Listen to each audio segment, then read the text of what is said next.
Hi, this is Dr. Bernstein with our September 2018 teleseminar. Thanks for listening in. Before we begin, I have to tell you a few things as usual. First, the answers I give to your questions are theoretical answers that might not apply to you. They're intended to be educational for the listeners at large. They might not be a precise answer to your question and might be totally incorrect when it comes to your history. I haven't examined you. I haven't heard your complete medical history and so on. So these are hypothetical answers that may or may not be correct. Before we begin, I want to point out one little thing. There have been a number of studies of the white coats that doctors wear around hospitals. And you may have noticed that I've been wearing a white coat. But there have been studies around the world demonstrating that these white coats, as well as men's ties, carry germs and spread them, and may be a reason for the high incidence of what are called iatrogenic infections in hospital settings. So doctors could well be spreading infection with their white coats, and in protest, I've shortened the sleeves on my white coat, which you may be able to see now, and I've eliminated the tie. So no more ties, no more long sleeves, and I'm hoping that the medical schools, which have been handing out these white coats to students every year at about this time, will switch to short sleeve white coats and will prohibit ties. Okay, now we'll get down with the first question. Type 2 diabetes for more than 15 years, now 66 years old. I decided to check my A1C, which was 20.8, which is, according to my calculations, over 700 milligrams per deciliter, which is pretty darn high. How do I correct the insulin resistance and increase my insulin sensitivity without taking any medication? With that high a blood sugar, you're probably a type 1 diabetic by now. Unless you've been eating sweets all day long, it's very hard for type 2 to get up to 700 milligrams per deciliter. So I assume that by having untreated type 2 diabetes for 15 years, you've managed to destroy all your beta cells and are now equivalent to a type 1 that is not making any insulin. So in all likelihood, it looks like you need insulin injections. There is one major medication that lowers insulin resistance, and that is Metformin. We usually recommend the brand name Glucophage. Are there any other substances that are not approved by the FDA for treating insulin? Possibly, but nothing that's going to have a major effect on your insulin resistance. Of course, weight loss, very low carbohydrate diet, and daily strenuous exercise might lower your insulin resistance, but it looks like to me like you need insulin. If I were walking around with blood sugars of 700 milligrams per deciliter, I'd be in a stupor. I don't know how you manage to do it. In the opening discussing of verapamil, you mentioned type 1 but never type 2. If verapamil can slow the degradation of beta cells, shouldn't it also work in type 2s? Yes, you're correct.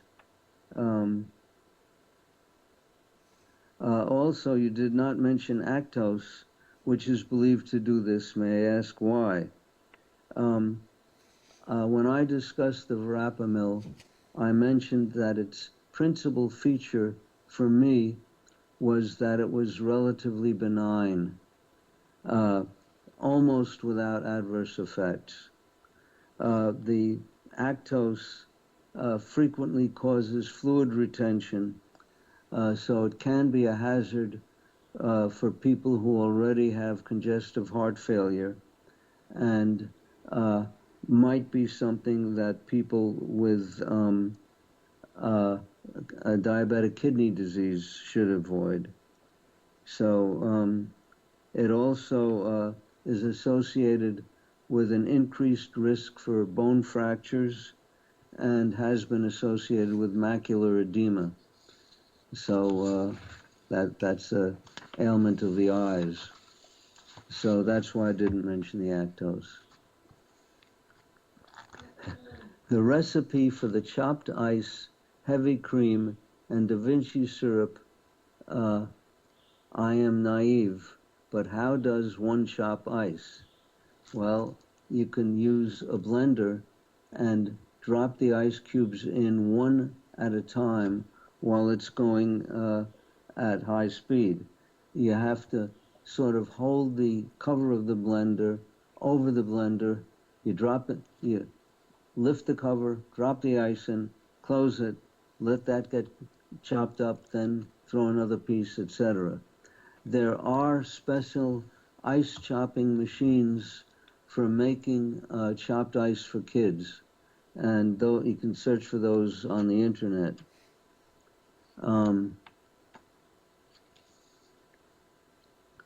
I was diagnosed at age 8. I'm now 44 years old.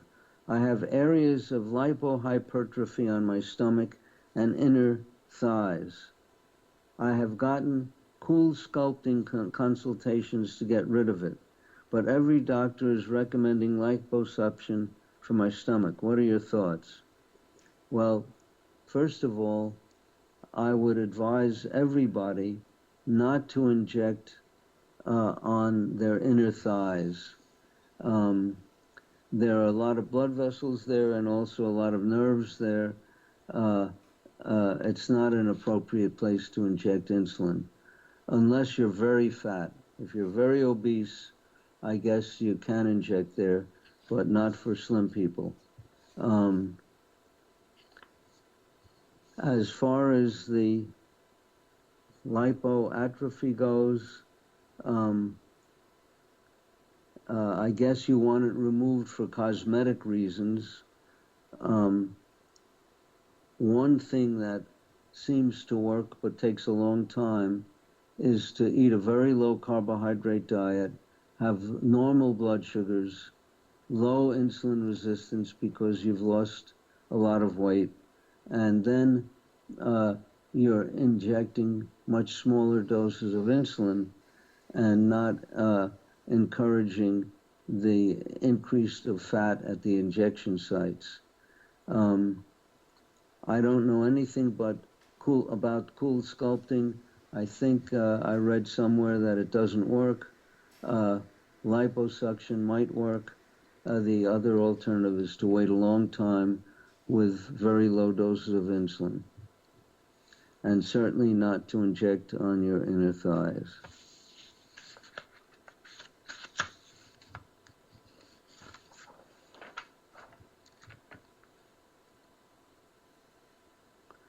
How much updating is in your 2011 book compared to your 1997 book?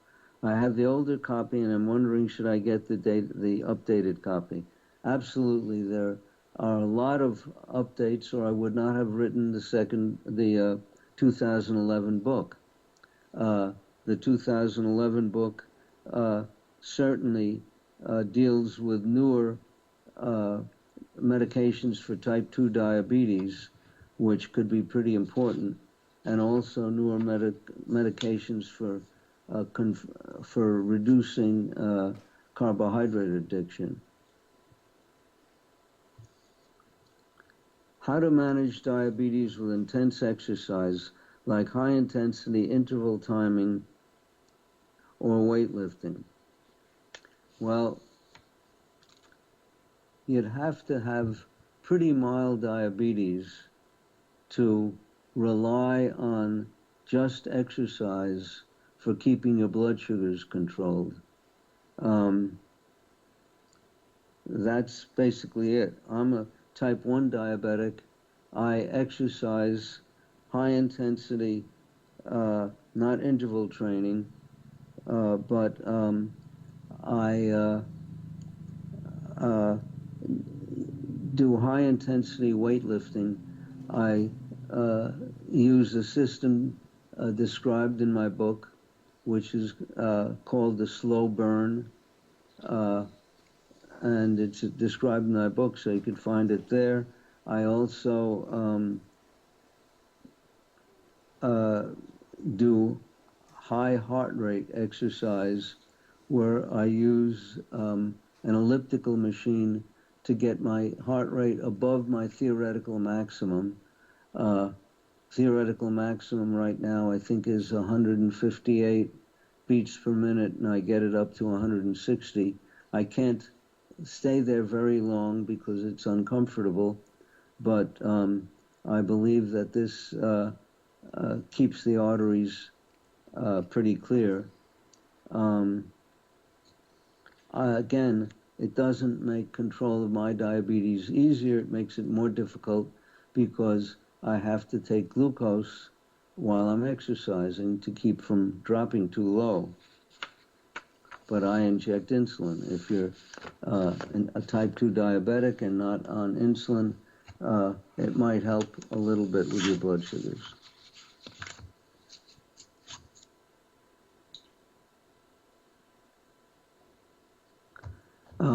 How to use medium-chain triglyceride oil to optimize blood glucose in type 1 diabetes.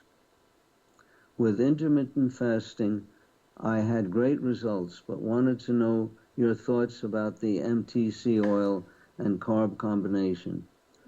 I do not look on eating fatty oils to help blood sugars in type 1 diabetes. Type 1 diabetes requires insulin. You want to keep your blood sugars absolutely normal, and I don't know how you're going to do this, either with fasting or with drinking oils. For type 2 diabetes, the fasting might help.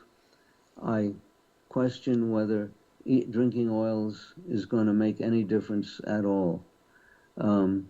I recommend that people consume whatever fats come with the protein that they eat. I recommend a protein diet approximately like that of our prehistoric ancestors.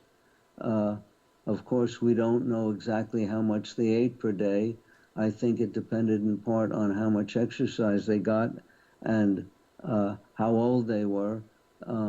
Children need more protein per kilogram of body weight than do adults, so growing children need more, etc. But I doubt that you could normalize blood glucose with intermittent fasting and drinking oils. I am 27 years old. I have type 1 diabetes since I was 13. A couple of years ago, I showed symptoms of retrograde ejaculation. Will a low-carb diet help me to restore this important function? Well, retrograde ejaculation is due to a neuropathy, and neuropathies are secondary to high blood sugars. The neuropathies tend to reverse with blood sugar normalization, but they don't reverse instantaneously. And a low carbohydrate diet all by itself with still elevated blood sugars is not going to reverse neuropathies. You should get my book, Diabetes Solution, which tells in precise detail everything you have to do to have normal blood sugars, and that's the answer. I've had many patients who had erectile dysfunction, and then after 1, 2, 3 months of normal blood sugars, the erections returned, which amazed me because that's relatively rapidly. But in these cases, their erectile dysfunction was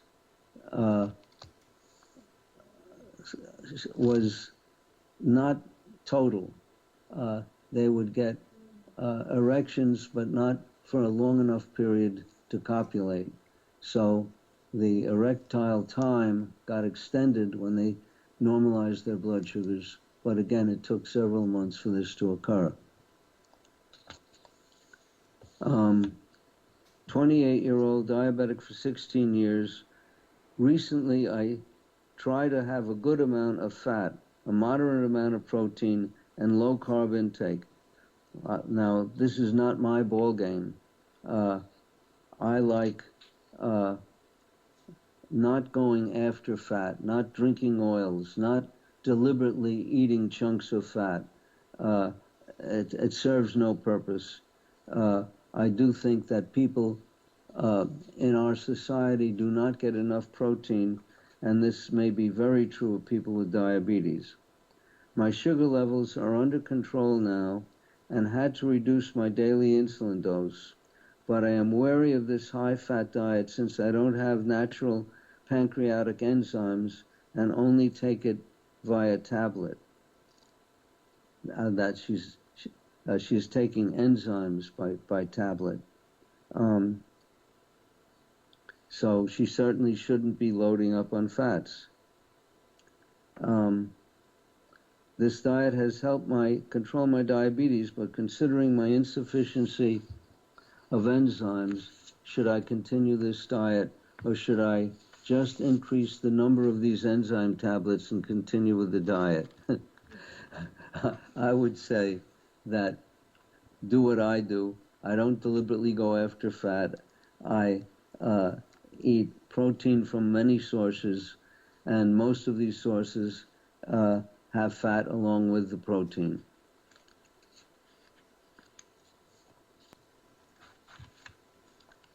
I end up eating too many carbs by overeating food with low carbs, like seeds, nuts, and broccoli, or too much protein. What can I do to feel full without overeating otherwise healthy foods on your food list? Well, again, you've seen the food list, so you've read the book, and the book goes into a means for appetite suppression, and some of the things we recommend are GLP-1 agonists like Victoza, Byetta, and Amylin, Simlin, and we tell you how to use these. And if they don't work, I think we may also go into low-dose naltrexone, which fights the endogenous opioids created by overeating, so that you won't get pleasure out of overeating. So give it a try, look at the book and see what we recommend. I am a type 2 diabetic. The thing I'm most worried about in a low carbohydrate diet is hypoglycemia. Is my worry rational? Well, again, look at the book. If you're not taking insulin or sulfonylureas, the chances are that you don't have to worry about hypoglycemia. If you are taking insulin, you have to be very careful on how you lower the insulin dose when you go to a low carbohydrate diet, and we tell you that in the book how to do this. I'm a type 2 patient and suffer from the dawn phenomenon. I am on metformin, but I am currently attempting to get my numbers back to normal with diet and exercise other than the metformin. I exercise every morning to pull down the excess glucose numbers, and it does by 20 to 25 points. What other natural techniques can I use to keep the glucose numbers down all night? The most natural thing you could do is to replace the natural insulin that you're missing by injection. So that's something that you should look into. Another reason to read the book. I am on an insulin pump and have been diabetic for 22 years. I've been following Dr. Bernstein's recommended diet and was working great for years. Then I started having trouble with blood sugars. I will be in range in the morning and have no carb heavy foods all day, but will have ups and downs in blood sugar all day. Well, this is a typical picture that we see with insulin pump users. They'll do fine for maybe as long as 5 years, maybe only 2 years, and then as the scar tissue builds up in their insulin injection site, the absorption of the insulin becomes unpredictable, and you cannot predict how much insulin you're going to absorb from one bolus to the next. And that's why I point this out in my book. So read the book. I find the portions for vegetables in your diabetes diet book awkward to use. Can you convert them to ounces? I'm supposed to sit here in front of the microphone telling you product by product how many ounces in each recipe. What you could do is make a recipe based upon the volume measures that we give you in the book, and if you like that recipe, then weigh the amounts, and I assume that you're looking for weighed ounces as opposed to volumetric ounces. So you can, by trial and error, weigh each recipe that you like.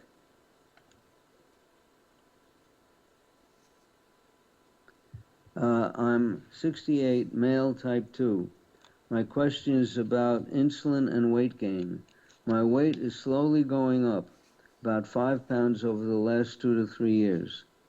I think that's because I'm taking the insulin to manage sugar levels. I don't understand how to keep my overall insulin level low and lose a few pounds. Again, same thing over and over. Read the book, follow the low carbohydrate diet recommended in the book, and you'll need less insulin. And that will enable you to lose weight more readily.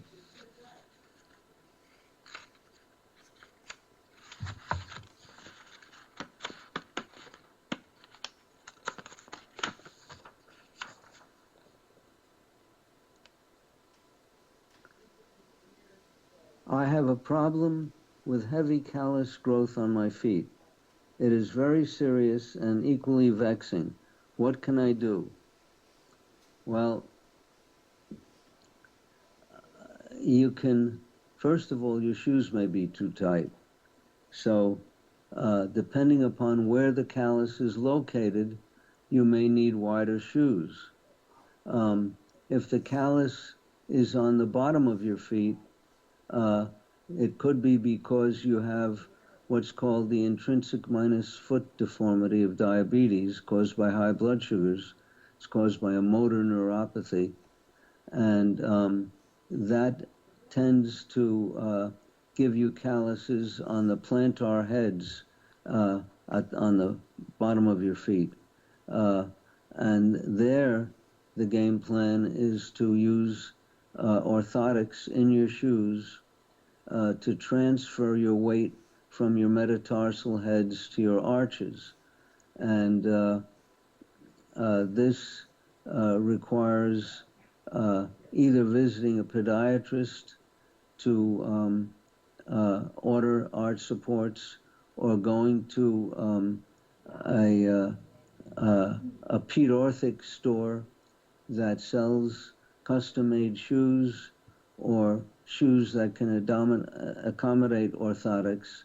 When you buy a new pair of shoes, you have the orthotic in it while you're purchasing the shoe. And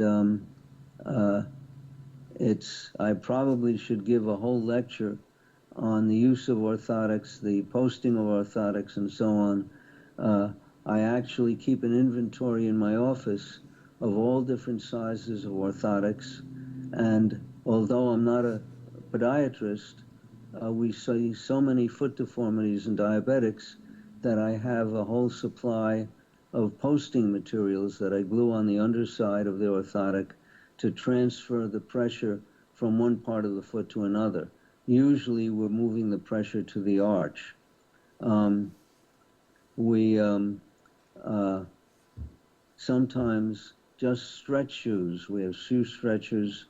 You can look on the internet for what's called a ball and ring, which stretches your shoes over a single site at a time. So if you have a callus over one toe, you can stretch the shoe over that toe. If you have to stretch the entire shoe, there's a shoe stretcher made by a company in England called Dunkelman, Dunkelman, the best shoe stretcher made in the world probably. And this has a lot of versatility in stretching different parts of your shoe. Next question. I have high cholesterol, 360, and have coronary artery disease. Have had a lot of weight gain in the last year since knee surgery. My question is, if I eat red meats, high in fats, is it going to make me gain weight and cause plaque in the arteries? In my experience, this is a myth. It's the high carbohydrate and high insulin doses that cause the coronary artery disease. The fat myth was reported on in the Journal of the American Medical Association about 2 years ago.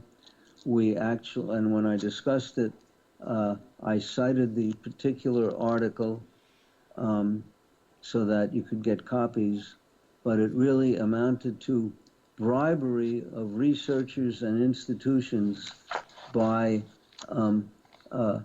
high carbohydrate food companies, and the companies are listed in the article, included General Mills, Nestle, etc.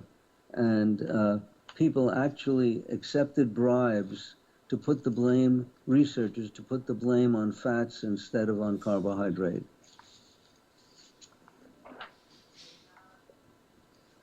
I have neuropathy in both my feet and hands. Neuropathy in feet caused by type 2 diabetes, but neuropathy in hands caused by a topical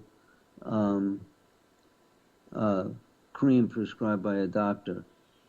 Have had carpal tunnel surgery and laser treatments without any relief. I've been reading about electrostimulation that's said to help relieve symptoms of neuropathy. Do you know anything about this, and what do you think it would help?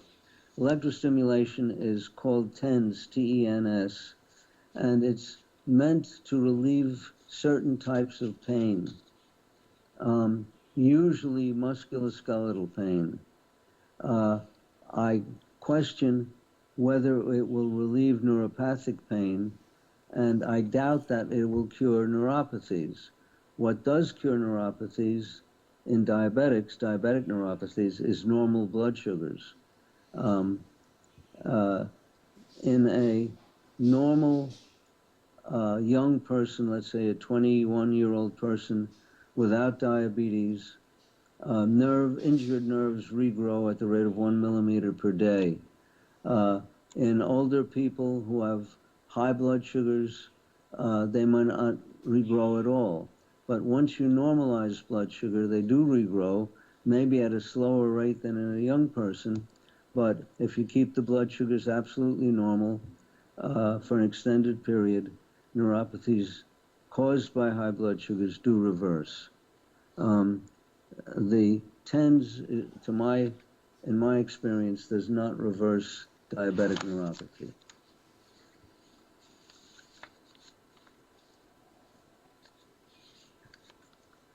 Three weeks ago, I started keeping my carbs at 50 grams per day. I have been at 30 grams the last 2 days and not used any bolus insulin doses and reduced my basal insulin from 52 units to 30 units at bedtime. Using 30 units has me at 90 to 100 in the morning. Can I live only using my basal dose if I continue with low-carb eating plan? Can I possibly get to where I could stop the basal dose? My BG is averaging 111 milligrams per deciliter daily.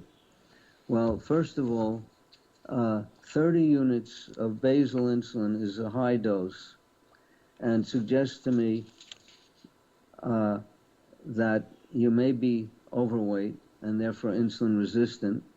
So one thing that might be appropriate is losing weight. I would think that going below 30 grams per day of carbohydrate would also help both with the weight loss, and with the blood sugars. You may need relatively little insulin, and I'd suggest that you read the book and follow the step-by-step guidelines in my book, Diabetes Solution, of how to adjust insulin doses.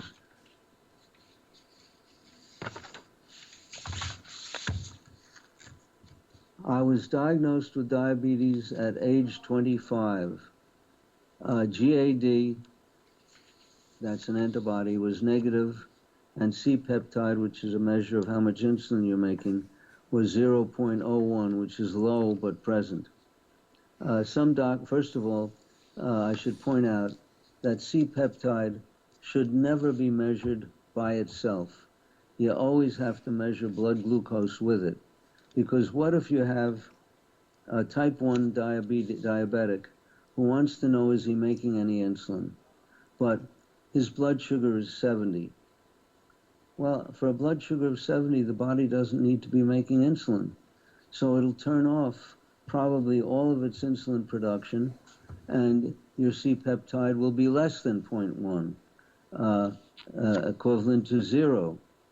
So it's most important to know what the blood sugar is, and it's probably desirable to get the blood sugar to be a little elevated so that you could stimulate the pancreas to make insulin.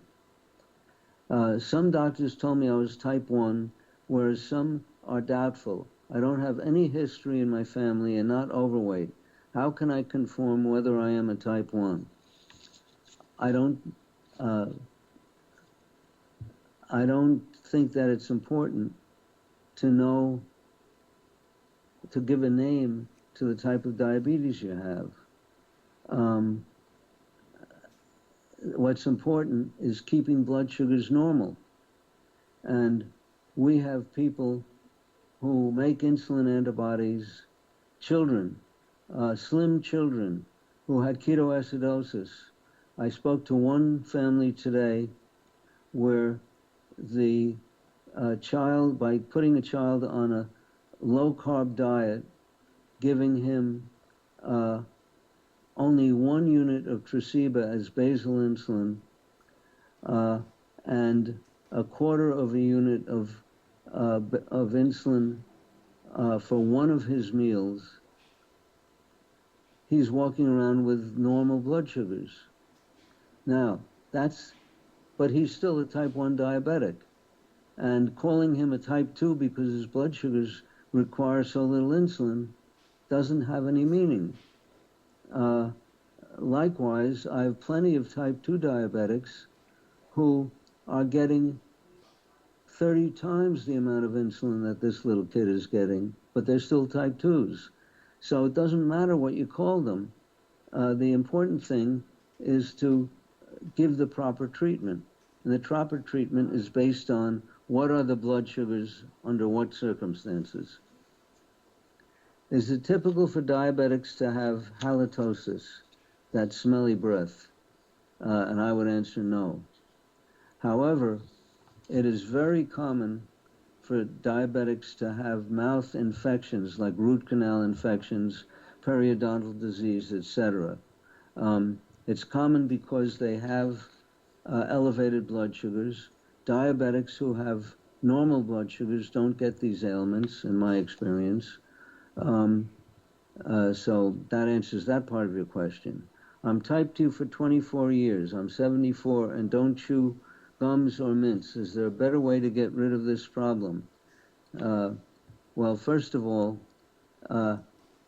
you should you should take good care of your teeth. So, because tooth infections could be related, but they're not the only cause. You should floss after meals. You should brush with a Sonicare toothbrush twice a day, bedtime and on arising. You should get your teeth scraped of plaque every 3 months.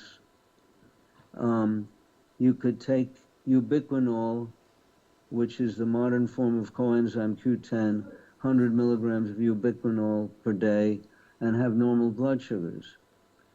But there could be other causes. You could have digestive problems. And there are a host of digestive problems that can cause halitosis.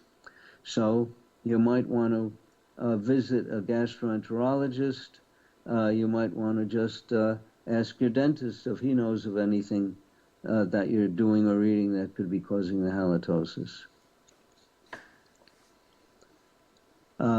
If I inject insulin and my body is still able to make its own insulin, will my pancreas stop making its own insulin?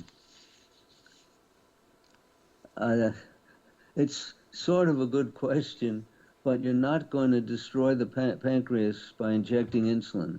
You're going to give the beta cells a rest. And if you're diabetic, you have to have lost, depending upon whose opinion you listen to, you have to have lost between 65 and 85% of your beta cells.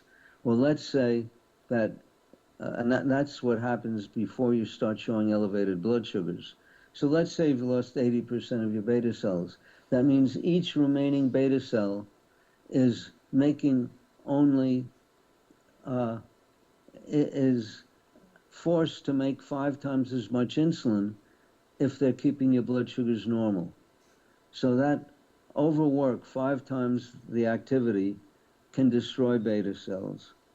And by injecting insulin, you give your beta cells a rest, and you can, sometimes, if you catch things early enough, you can reverse the beta cell destruction caused by the diabetes, which, by the way, is what happened with this 10-year-old kid. He was getting much more insulin, eating a lot of carbohydrate, and his blood sugars were going haywire. Now, with a very low carbohydrate diet and very careful use of insulin, his beta cells are doing the best they can. Much better than before, I believe. I'm in New Zealand and diagnosed with type 2 diabetes. I am unable to be prescribed glucophage as the New Zealand suppliers say it is discontinued. We have metformin. Is this as effective as glucophage? Well, first of all, I don't know. My experience with generic metformin came many years ago when metformin went off patent. And all of a sudden, I started getting phone calls from my patients around the world, or certainly around the USA, because their insurers were telling them you could save a lot of money by using the generic. So they got their local doctors to switch them to generic metformin, and now their blood sugars were sky high, and they're calling me. So That was my experience. Have generic manufacturers improved their product? I have no idea. If there's no incentive to improve it, no one's complaining. No one knows the difference because they're not following blood sugars carefully. They're probably doing the same thing they were doing before, but I just don't know. It should be possible to get glucophage from other countries. I know there are several pharmacies in Canada that will ship overseas, and you could look around on the internet. What it will cost you, I don't know. In your opinion, what is the safe A1C range to avoid having diabetes-related complications in the future? I would say normal range, and that would be probably 4.2 to 4.6%. You have that for lifetime, and I certainly would not expect you to get any diabetic complications. Now, it happens that, as I explained on a prior video, that the A1C recommendations used by the American Diabetes Association and their formulas for converting A1C to average blood sugar are erroneous. I went into the story on a prior video of how this became erroneous. It had something to do with money, but it's a long story. The conversion formula in my book is more accurate. It was derived from a legitimate study performed many years ago, not by me, and it was published in an ADA research journal, and those are the formulas that I use. In any event, between 4.2 and 4.6 would be normal, probably closer to 4.6. And for children, average blood sugars should be probably in the 70s. For adults, probably around 83, which has been shown to have the lowest mortality. Is type 1 diabetes possible to get rid of or switch from insulin to pills? If it were possible, people would not need my book.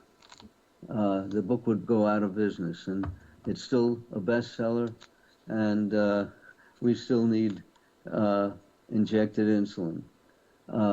There is inhalable insulin on the market, but it cannot give precise dosing that you need if you're a type 1 diabetic. Is one slice of Arnold's oat nut bread bad to eat with peanut butter on it? Well, I looked it up. It has 21 grams of carbohydrate. So it's bad to eat without peanut butter, just as it's even worse to eat with peanut butter. One slice of that bread would rapidly raise my blood sugar by 168 milligrams per deciliter. So if I were 80, I'd go up to 228 by eating one slice of Arnold's oat nut bread. I wonder who recommended it to you. There are many diabetes educators who are parroting the ADA guidelines, which call for whole grain breads that dramatically raise blood sugar.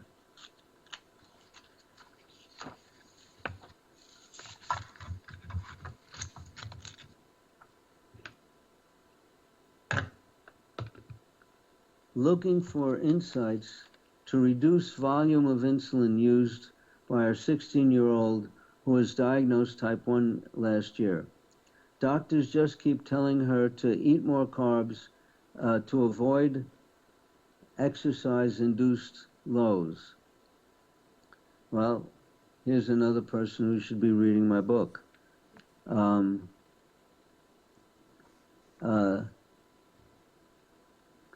She should be getting less than 20 grams, less than or equal to 20 grams of slow-acting carbohydrate a day. It should only be in vegetables that she needs for nutrition.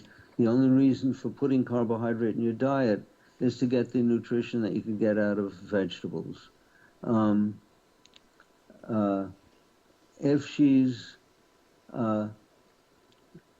still growing, the growth hormone can increase blood sugar and increase insulin requirements.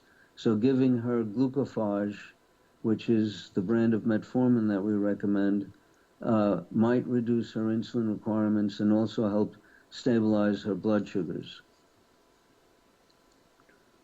My 2-year-old son was diagnosed 4 weeks ago and is honeymooning. Currently, he is only taking a half unit of Levemir upon awaking in the morning and no insulin for meals. He seems to drop slightly low to around 60 during his early afternoon nap. Could this possibly be because Levemir has a slight peak around this time? Would you recommend trying Tresiba, as it's supposed to have no peak and we may be able to avoid these lows? Your suggestion is a possibility. You certainly can try the Tresiba. One thing that you might do is, instead of using the insulin pen that Tresiba requires, use a half-unit insulin syringe, the one that measures half units and has an 8-millimeter needle, and you'll get more precise dosing, and you can go down to less than 1 unit. You could go down to a measured half a unit, an estimated quarter of a unit, and you're less likely to get leakage from the injection. So all you have to do is stick the needle from the syringe into the Tresiba cartridge and very slowly withdraw the insulin into the syringe.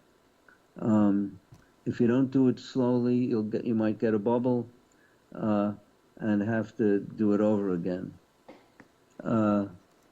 So that's what I would recommend. At least give it a try. But he should be on a very low-carb diet, as we said to the other listeners or viewers. My A1C is 4.5%. Last month it was 4.4%. Thanks to you, but my uric acid is 8.1, last month 7.2. I weigh 64 kilograms, which is 141 pounds.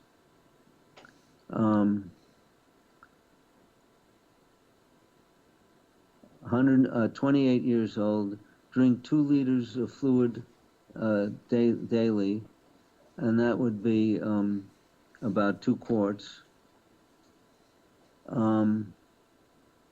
Type 1 diabetic, have not had gout attack yet. What's your suggestion? Well, first of all, for someone your size, 2 liters of water a day is a bit too little, and especially if you're in a warm climate. So I would up to 2.5 to 3 liters a day and see what happens to your uric acid.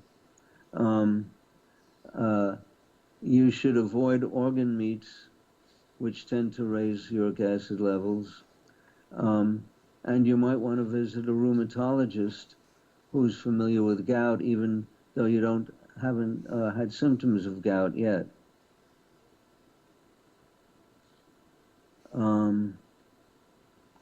Let's see. My blood sugar levels generally range between 350 and 534. That's pretty precise. I'm currently taking insulin twice daily and Novolog on a sliding scale. Every day I suffer from nausea, fatigue, headaches, loose stools, abdominal pain, lower back pain on the right side only, extreme thirst, and excessive sweating. Well, a lot of this sounds like high blood sugars, which I would expect. Certainly the thirst, and certainly nausea and fatigue. Also, I also am treated for high blood pressure and untreated sleep apnea, on waiting lists for sleep study. Well, sleep apnea is commonly found in obese people, so this person is probably obese, has high blood sugars, and is apparently not doing anything about them. My mother-in-law tells me it's because of lack of exercise and not eating 5 small meals a day. Is she right? Well, that's only a tiny piece of it. To get blood sugars up to 350 to 500 and no blood sugars below the 350, you're probably a diabetic. Whether you're type 1 or type 2, I don't know, but it looks like you probably need insulin, you probably need considerable weight loss. You better read my book.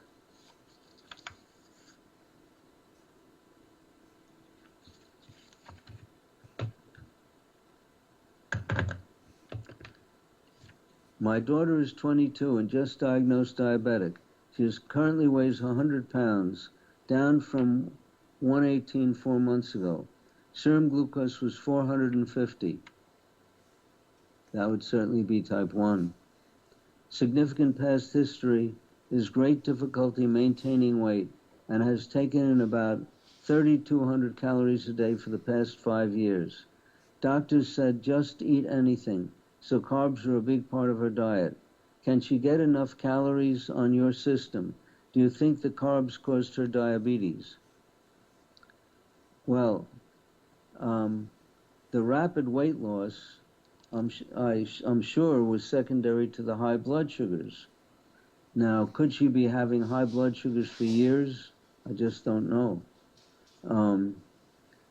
I would think that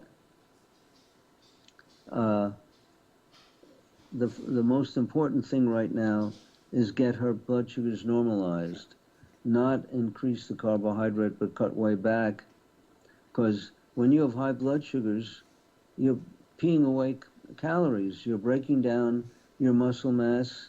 You're also breaking down fat. You're peeing away calories as glucose, and that comes first. If she's been losing weight for years or very low weight for years, she might be hypothyroid, so you could check her free T3. If the free T3 is normal, she might have some other disorder, so you might send her to an endocrinologist or even a reproductive endocrinologist, or a pediatric endocrinologist, to find out what the cause of the low weight was before she became diabetic. But I'd say the first thing is to normalize blood sugars. Aside from waiting 3 hours after getting up, are there any other time-related restrictions on exercise? Specifically, should one wait for a certain amount of time after eating meals? Well, exercise can slow digestion on the one hand, but certain kinds of exercise can accelerate digestion if you have gastroparesis. For example, I have one patient who I've treated for 20 years. He came to me with gastroparesis, and the only treatment it needed was for him to walk after meals. So when he would walk after dinner, and it was only, not after all meals, just after dinner. Digestion is always slowest at dinner. So he would walk every night after dinner, if it weren't raining, and his blood sugars would be stable on the nights that he walked. When he didn't walk, he would go low after the dinner and then high the next morning due to the gastroparesis. So that's about all that I can tell you about exercise after meals. If you're feeling full, it probably, and you do not have gastroparesis, it probably is not a smart thing to exercise. You'll be more comfortable if you wait until you've digested the meal. Before I started going to an outside gym, I would do my exercise at home in my home gym, and it would always be after dinner. And it was about an hour after dinner, maybe 2 hours, and I never had any trouble doing that. I do my cardiac exercise at home on an elliptical machine, and I do that about an hour and a half after dinner. Don't have any problem with it. I recently started your diet and have lost significant cardio performance, which is unusual. I pour sweat from the top of my head when weightlifting. My calves have shrunk and feel tight and heavy. My heart pounds at night, and I have heavy eye bags when I wake up in the morning. Do you think this will go away after a transition, or are some people just not designed for a leaner diet? I don't think I can replace carb calories with more protein, since I already eat 1.5 grams per pound, 240 grams a day, which is 40 ounces a day for a 170-pound person. Well, what he's describing sounds like hypoglycemia. There's no mention of checking his blood sugar. So I would think that the first thing he should be doing is looking at his blood sugars. It could be that he's not a diabetic, and with all the exercise and a low-carb diet is going too low. Reactive hypoglycemia is, for many, a precursor of diabetes. So that blood sugar should certainly be investigated. Also, he might want to check his thyroid function, check his free T3. Perhaps his thyroid is too high. That's all I can think of right now. If you get any results from either of these, I'd appreciate it if you let us know. Does having gastric sleeve surgery act like gastroparesis and stomach emptying? Well, it depends on the location of the sleeve to determine how close to gastroparesis it is.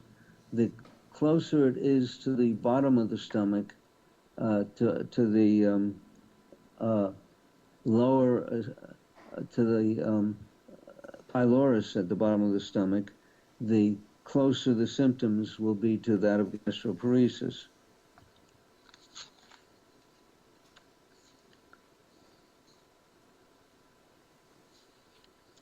I have found much negative info on soy milk and soy products.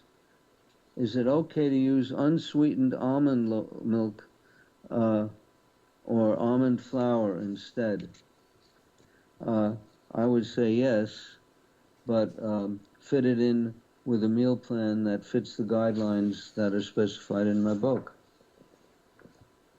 After reading your book, finally someone read my book. About a year ago, I switched my long-acting insulin to Tresiba. As you suggested, I split my dosage. I take about 6.5 units at 8 p.m. and then at 5 a.m. And take 2.5 more units and go back to sleep.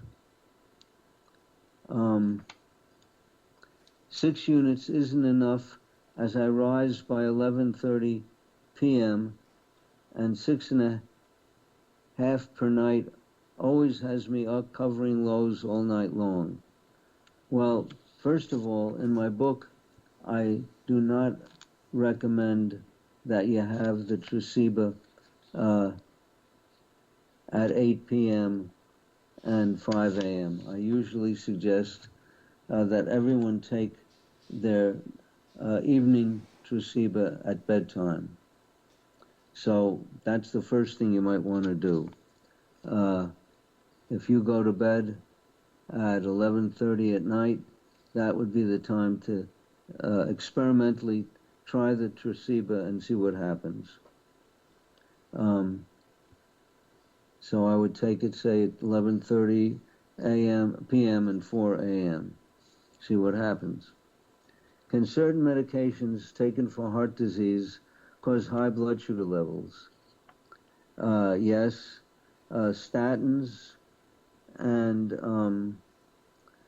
certain diuretics can increase blood sugar. There is a section in my book, an appendix, that lists drugs that raise blood sugar. And the statins and the diuretics may be listed therein. Can curcumin, the chemical compound in the spice turmeric, help to generate beta cells? No, not to my knowledge. I've taken it for inflammation and haven't had evidence of regeneration of my beta cells from taking it. I'm a 38-year-old type 1 for years. No, 4 years, F-O-U-R. I'm now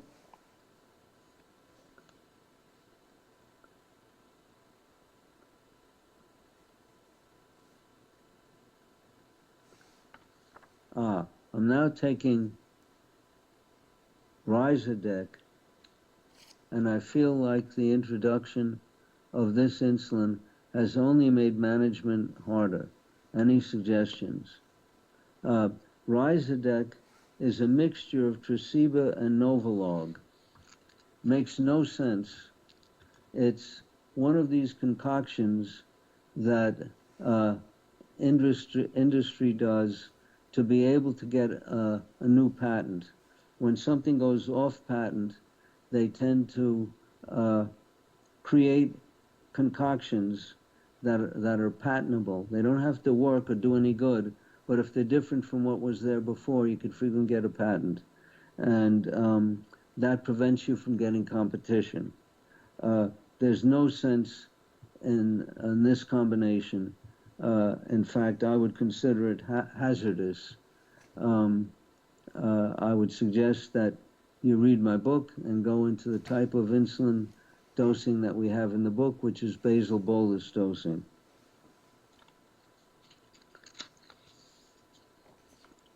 Since the age of 16, my periods have been irregular. Right away, I think of polycystic ovarian syndrome. I so deeply feel I was hastily pushed onto insulin without adequate focus and attention given to first managing the sex hormone imbalances and the polycystic symptoms causing much of the insulin resistance. Is this possible? Yeah, it certainly is possible. One treatment for PCOS is to use metformin or glucophage, which lowers the insulin resistance and also helps for many of the other symptoms of PCOS. What we usually would do is give glucophage XR, D-pinitol, low carbohydrate diet, weight loss if you're overweight, and then if you're still if your blood sugars are elevated, you take insulin. Do you have suggestions on how to eliminate the resistance to insulin? Yeah, we said that over and over. Glucophage, and also, most importantly, is weight loss. Exercise also helps. Well, we've reached the end of this edition of Dr. Bernstein's Diabetes University. We'll see you next month, October 31st, Wednesday. We're looking for you then. Thank you.